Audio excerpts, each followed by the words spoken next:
ఈ కణంలో 5 ఏండ్లు మోసాను నేను. నా కష్టము ఆ భగవంతుడు నేను వేడుకోనంటే నేను బాగున్నాను. దేవుడు బాగా పెట్టింది. ఒక్క పొద్దుతో ఉండండి. జోరుగా చెప్పు, జోరుగా చెప్పు. వీడియోకేస్తాను. ఒక్క పొద్దుతా ఉండాను స్వామి. 80 ఏండ్లు అవుతుంది నాకు వయసు. ఈ కర్మల 5 ఏండ్లు మోస్తుంది కట్ల బిడ్డల సాగేదానికి. అన్నాక ఈ ఊరిని చూసి వాళ్ళకి అతడు పోసి ఉన్నాము. ఏడన్నా చెప్పు నా మాట ఉంటారు స్వామి. అవును, మీకు ఏమ్మా మీకు దేవుడు మంచి చేసిందా? చేసింది.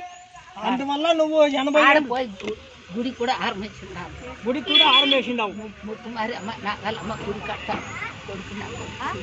ఇదప్పా నీకు దేవుడు మంచి చేసిందా? 80 ఏండ్లు మోస్తువే. నీకు కొడుక బొగ్గ కొడుక నలుగురు కొడుకులా? 12 బిడ్డలు. 12 బిడ్డలు. 80 ఏండ్లు వయసు. ఈ అడవిలో మోసిండావు. 8-10 ఏండ్లు కెట్లు మోసిండావు. ఆ బహుమతి మీద భారమేయంగా నీకు ఇప్పుడు బహుమతి మంచి చేసింది. కండ్లే లేకుండా ఉంటే చేసుకొని కొద్దికి కన్ను చేసే ఆ దేవుని భారమేని కండ్లు బాగా కనబడినా. సరే మనం ఆడ పుట్టుతా పోతాము. తమిళనాడు పోతాము. తమిళనాడు కేతన్ పట్టుకుడి పోతాము. దేవునితో ఆడికి కూడా. సరేమ్మా, ఓకే.